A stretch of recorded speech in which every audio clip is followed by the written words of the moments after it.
और 30-35 साल की उम्र में गए थे और मथुरा में उनसे संपर्क होता है, दीक्षा लेते हैं, तो उन्हीं की प्रेरणा से आर्य समाज की स्थापना करते हैं। और आगे जो कुछ है वो इतिहास है। तो गुरु का महत्व आप कहीं देख लीजिए, वो उसको आप वो ऋण नहीं चुका सकते। आप गुरु का जो ऋण है वो अपने आप में परंपरा में बसा हुआ है। और आज डॉक्टर राधा कृष्णन जो कि द्वितीय राष्ट्रपति थे, खुद अंग्रेजों ने सर की उपाधि दी थी, दार्शनिक थे, इंडियन फिलॉसफी बहुत चर्चित किताब है उनकी, यूनेस्को से भी सम्मानित किए गए, वहाँ भी उन्होंने योगदान किया। तो आज कई महान हस्तियां जो हैं वो आज इस पवित्र भूमि पर आज हमें उद्वेलित कर रही हैं, उनके विचार हमें झकझोर रहे हैं, उनसे हमें प्रेरणा लेनी चाहिए। और इन तमाम जो बातें, मुझे नहीं लगता कि ये कुछ नई मैं कह रहा हूँ, लेकिन बच्चों के लिए जो मैं कहना चाह रहा था, क्योंकि जब आपके सामने मुखातिब हों तो हमें अपना वो किशोर दिन याद आ रहा है, जब हम लोग कॉलेज में पहले दिन पहुँचे थे और तमाम अरमान थे, तमाम ख्वाब थे।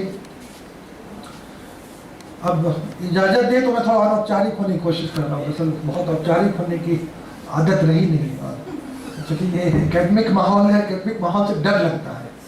आपके सामने कहने की ज़रूरत कर रहा हूँ, शिक्षक कई चीज़ों को ज़रूरत से ज़्यादा व्याख्या करते हैं, एक ही पंक्तियों की, और पता नहीं वो हमारी शिक्षा व्यवस्था ही है कि प्रश्न ही पूछा जाता है, 100% व्याख्या करें, और एक वाक्य का अर्थात इसका मतलब ये है, और एक वाक्य के एक शब्द के 10 अर्थ हम लगातार देते हैं। अच्छा है वो जानने के लिए, हमारी शब्द संपदा बहुत ही है, लेकिन कई बार हम बहुत दकियानूसी भी हो जाते हैं। मैं इसको हल्के अर्थ में तंज कस रहा हूँ, माफी के साथ, गुस्ताखी के साथ। बच्चों को जब सामने देख रहा हूँ तो अपना बचपन, जैसा मैंने कहा, मुझे एक शिकायत है भारतीय शिक्षा पद्धति से, और चूंकि मैं भी उसका शिकार रहा हूँ और मैं एक अभिभावक हूँ, तो अपने बच्चों को जब देखता हूँ तो मैं भी न कर पाता, तो मुझे अपने से भी शिकायत है। मैं ये कह दूँ, मैं अपने को बचा नहीं रहा।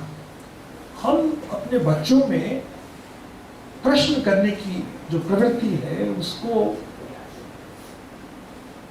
प्रोत्साहित नहीं करते, उसको हतोत्साहित करते हैं। बच्चा प्रश्न करता है, बहुत सारे प्रश्न करता है, बहुत तकलीफदेह सवाल भी करता है, मृत्यु के बारे में सवाल करता है। हम असहज हो जाते हैं, हम भावुक हो जाते हैं। बच्चा ईश्वर के बारे में सवाल करता है, ऐसे ऐसे सवाल करता कई बार कि आप साझा भी ना करें शायद, क्योंकि वो अनामिल होता है, उसके अंदर कोई दूषण नहीं है, वो अबोध है, या कह लीजिए उसका उल्टा कह लीजिए कि वो बहुत ज़्यादा पाक है, वो बहुत पवित्र है, बहुत शुद्ध है। उसमें विचारों के दूषण, तमाम एक दूसरे की जो चीज़ें कही जाती हैं, ये ठीक है, ये गलत है, ये सबसे वो मुक्त होता है। वो एक प्रकृति है। और हम सभी जानते हैं कि एक शब्द है संस्कृति।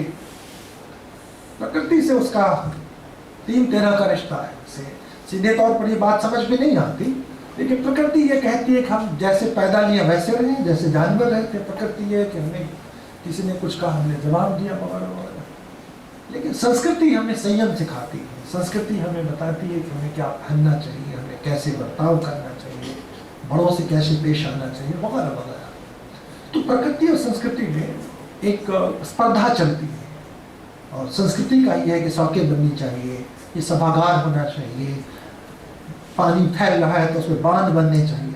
और प्रकृति और संस्कृति की जो होड़ में प्रकृति कई बार जीत जाती है और विभीषिका लाती है। मैं इशारा कर रहा हूँ पर्यावरण की ओर। वो विभीषिका हम रोज देख रहे हैं, बेमौसम बारिश हो रही है, जहाँ बारिश होती थी वहाँ सूखा है, जहाँ बारिश नहीं होती थी वहाँ बहुत ज़्यादा जलमग्न है। दिल्ली जैसे शहर आप देख लीजिए, हर जगह पानी पानी है। कारण ये है कि हमने इन्हें नियंत्रित करने की कोशिश की है। लेकिन तमाम जो भी कुछ बातें कह ली जाए, लेकिन जीवन में अनुशासन का एक बड़ा महत्व है। गोपाल सिंह नेपाली की कविता मुझे याद आ रही थी, उसकी कुछ पंक्तियां मैं आपके लिए नोट करके लाया हूँ। उस कविता में उन्होंने कल्पना पर बहुत जोर दिया। तुम कल्पना करो, नवीन कल्पना करो।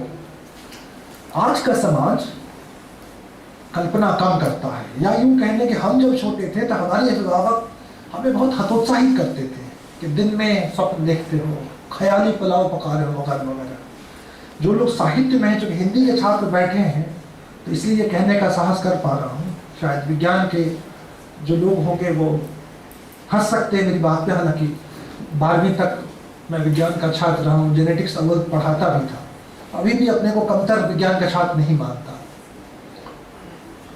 कल्पना बहुत जरूरी है। अगर कल्पना उड़ने की न की गई होती तो वायुयान नहीं हुआ होता। और अपने शास्त्रों में तो उस पर जैसे कह लीजिए एक तरह का उड़ने वाला ही है, उसको लोग कई बार बहुत कुछ दावे भी करते हैं, लेकिन वो वजूद है तो वो कल्पना है। अगर हकीकत न भी नहीं हो तो एक बहुत बड़ी चीज़ है कि हमारे समाज में हमारे पुरखों ने भी कल्पना की होगी और शायद कुछ चीज़ें बनाई होगी जो हम वहाँ तक नहीं पहुँच पा रहे हैं और दूसरे पहुँच रहे हैं शायद। तो विज्ञान और तकनीक के क्षेत्र में देखें 10वीं शताब्दी तक तो हमारी प्रगति अद्भुत है। आप आर्यभट्ट को देख लें, बारामाही को देख लें, कह नहीं सकते आप। जितने भी विदेश के यात्री रहे हैं सब ने बहुत मुक्त कंठ से भारतीय विज्ञान और तकनीक की प्रशंसा किया। पाइथागोरस के प्रमेय को देख लें तो यजुर्वेद का भाष्य लिखा है जनक सरस्वती ने।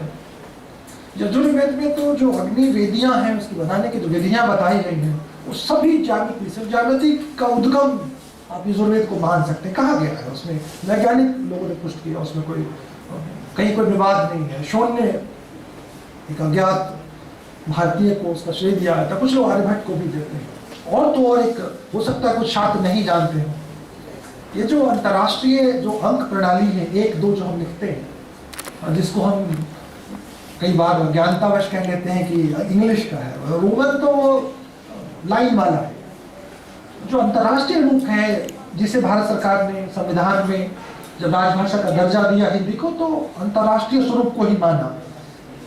अब ये पूरी तरह सिद्ध हो चुका है, हर जगह लिखा जाता है। इसे हम इंडो अरबिक कहते हैं नंबर सिस्टम, भारतीय और अरबी। अरबी इसलिए जुड़ जाता है कि आप सभी जानते हैं कि 8वीं शताब्दी में अरब से हमारा संपर्क हुआ, घोड़ों का व्यापार चलता था और हमने छोड़ दिया उनका इस्तेमाल करना, अरब ले गए। और जब पुनर्जागरण होता है 14वीं शताब्दी में इटली में, तो उनके द्वारा, उनके जरिए से वो यूरोप पहुँचता है और फिर औद्योगिक क्रांति होती है। तो आप जानते हैं कि जो अंधेरे के क्षेत्र थे, जो डार्क एज वाला क्षेत्र था, जो बहुत पिछड़ा हुआ था, कुछ नहीं था, वो दुनिया पर राज करने लगता और अंग्रेजों का सूर्य कहीं अस्त नहीं होता था। लेकिन उससे पहले अगर देखेंगे तो हम भारतीय थे, अंक प्रणाली हमने दी, अरब ले गए, फिर अंग्रेज के माध्यम से फिर दोबारा आप तक आई, तो आपको मालूम नहीं था कि हमारा है। थोड़ा मैं विषयांतर हो रहा हूँ, लेकिन मैं ये कहना चाह रहा हूँ कि हमारे पास बहुत कुछ है और बहुत कुछ हमने खोया भी है, बहुत खामियां भी हमने समय के साथ अपने में जोड़ ली। समय ये है कि अगर हम प्रश्न करेंगे तब उन अच्छाइयों को आगे बढ़ाएंगे और जो कुछ कमियां समय के साथ आई हैं उनसे हम पीछा छुड़ा पाएंगे। हर समाज में एक अगर संस्कृति होती है तो साथ में एक प्रति संस्कृति भी चलती है। कल्चर है तो काउंटर कल्चर भी है, जिसको आप अप संस्कृति कह सकते हैं। अगर कुछ अच्छे लोग हैं तो कुछ खराब लोग भी। अखबार खोले, पहला पृष्ठ ही नकारात्मक खबरों से भरा रहता है। इसका मतलब नहीं कि ये गलत है, लेकिन बहुत अच्छे काम भी हो रहे हैं। और अभी प्रिंसिपल साहब जैसा बता रहे थे कि अद्भुत है। और 180 छात्र अगर जुड़े हैं और आपसे उन्होंने अपील की है, मुझे लगता है कि सब लोग जुड़ना चाहेंगे। तो ये भी इसी दौर में हो रहा है जहाँ तमाम खराब चीज़ें भी हो रही हैं, लोग एक दूसरे पर भरोसा नहीं कर रहे हैं। वैसे में बिना स्वार्थ के आप अगर उन वृद्धों के पास जाते हैं जिन्हें अपनों ने छोड़ दिया है, ऐसा भी है, जिनकी पीड़ा अलग है, उनके पास अब अपनों के रूप में जाते हैं, तो ये बहुत बड़ा मुझे लगता है कि वो बहुत बड़ा काम है। तो जो मैंने वादा किया आपको, गोपाल सिंह नेपाली की कविता का वंश मैं आपको देख के सुनाऊंगा, क्योंकि पंक्ति कठिन है लेकिन मुझे बहुत महत्वपूर्ण लगती है। उसमें कुछ महत्वपूर्ण विचार हैं जो मैं आपके सामने रखना चाह रहा था। कल्पना करो तुम नवीन कल्पना करो, उसमें देशभक्ति की भी बात करते हैं वो और मनुष्य के आचरण की भी बात करते हैं। 4 खूबसूरत पंक्तियां हैं जो पहले बचपन में कविता पढ़ी थी, कल पढ़ रहा था तो मुझे लगा, मैंने नोट किया, मैंने आपके सामने मैं वो पेश करूँगा। वो लिखते हैं, शुरू में बोले तुम कल्पना करो वगैरह वगैरह, कई अंतरे हैं। एक जगह कविता जब बहुत गंभीर हो जाती है, वो कहते हैं कि तन की स्वतंत्रता चरित्र का निखार है। तन की स्वतंत्रता चरित्र का निखार है, मन की स्वतंत्रता विचार की बहार है, घर की स्वतंत्रता समाज का श्रृंगार है, पर देश की स्वतंत्रता अमर पुकार है। अब देखिए कितनी तरह की भावनाएं एक साथ रख रहे हैं। स्वतंत्रता आंदोलन के बाद के दौर पर वो जागरण गीत लिख रहे हैं और लिखते हैं कि टूटे कभी न तार यह अमर पुकार यह, तुम साधना करो अनंत साधना करो, तुम कल्पना करो नवीन कल्पना करो। तो ये पंक्तियां जो है हमें आचरण पर भी जोर देने को कहती है। स्वतंत्रता लेकिन स्वच्छंदता नहीं, एक अनुशासन, मुक्ति लेकिन निर्बंध नहीं, कल्पना करना है कुछ नवीन करना। जैसे निराला लिखते हैं वो हे पुरुषोत्तम नवीन, कुछ नया करो, कुछ नई युक्ति निकालो ताकि जो अंधकार की शक्तियां हैं उन पर विजय पाया जा सके वगैरह वगैरह। तो कल्पना जरूर करें। ज्ञान के रूप में हम सभी जानते हैं कि ये ज्ञान का मंदिर है, ज्ञान हम हासिल करें, लेकिन ज्ञान सिर्फ तथ्यों का जमावड़ा नहीं है। तथ्य के साथ जो सर कह रहे थे आत्मचिंतन, विश्लेषण, उसकी प्रक्रिया बहुत जरूरी है। आइंस्टाइन जो कि अपने समय के बहुत बड़े पुरोधा रहे हैं और अभी तक पूरी दुनिया उनके काम का ऋणी है, वो कल्पना को ज्ञान से ज्यादा शक्तिशाली मानते हैं। वो कहते हैं कल्पना, ज्ञान में बहुत दम है लेकिन कल्पना उससे बहुत ज्यादा आगे की चीज है।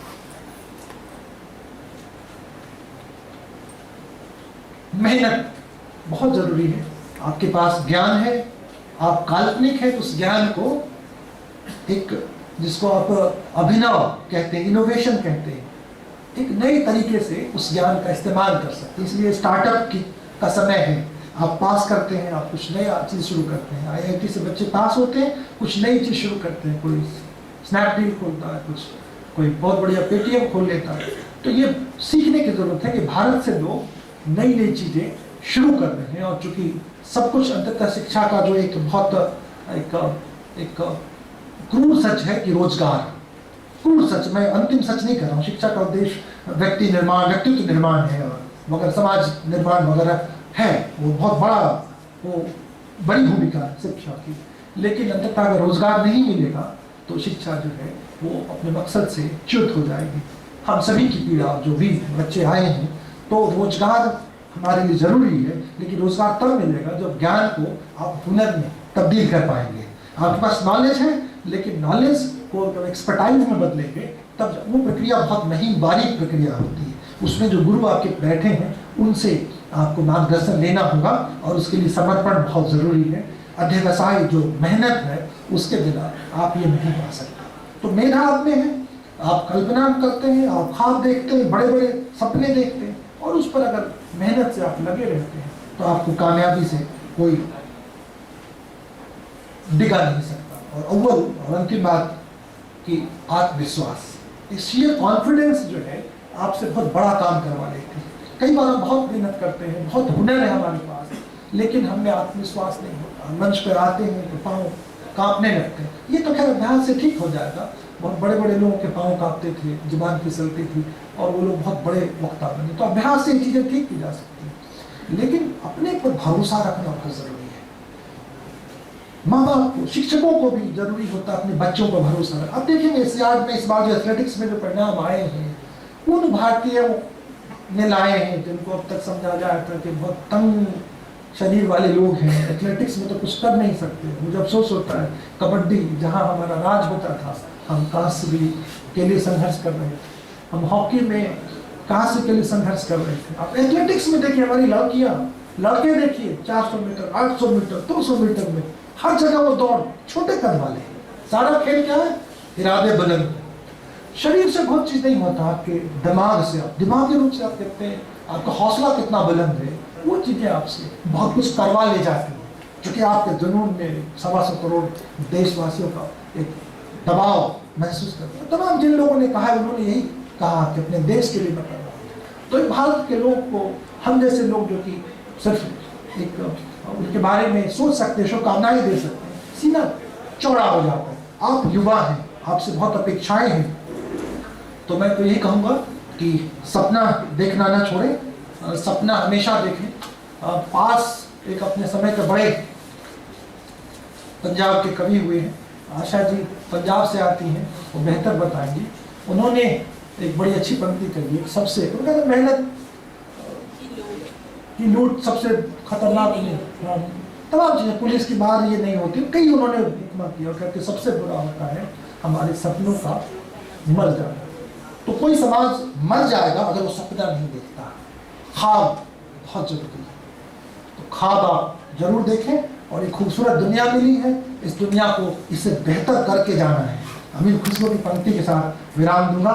सबने इकबाल, अल्लामा इकबाल की पंक्ति बताई आपके सामने की, कुछ बात है कि हंसती वृत्ति नहीं हमारी, और दुश्मन रहा है सदियों, दुश्मन रहा दौरे जहां हमारा, सारे जहां से अच्छा हिंदुस्तान हमारा। अमीर खुसरो कहते हैं कि घर फिरदौस बर रूह जमी अस्तो, अमी अस्तो, अमी अस्तो, अमी अस्तो। अगर अंग्रेजी में कहें तो, हिंदी में कहें तो, अगर कहीं इस धरती पर जन्नत है, स्वर्ग है, तो यही है, यही है और केवल यही है। If there is a bliss on earth, it is this, this and only this. तो सपना देखना बहुत जरूरी है, और ये जो खूबसूरत दुनिया मिली है, इसको हमें और बेहतर बना के जाना है। और ये बेहतर तब मिलेगा जब हमें अपने पर भरोसा करें। और शैलेंद्र की पंक्ति बीच में याद आ गई, उसको मैं जरूर कहना चाहूँगा कि अगर उसने, शैलेंद्र ने कहा है, और उसको सलील चौधरी ने कंपोज भी किया, आपको नेट पर खोजेंगे तो मिल जाएगा। तो जिंदा है तो जिंदगी की जीत में यकीन कर, हमेशा सकारात्मक दृष्टि रखेंगे। तो जिंदा है तो जिंदगी की जीत में यकीन कर, अगर कहीं है स्वर्ग तो तार ना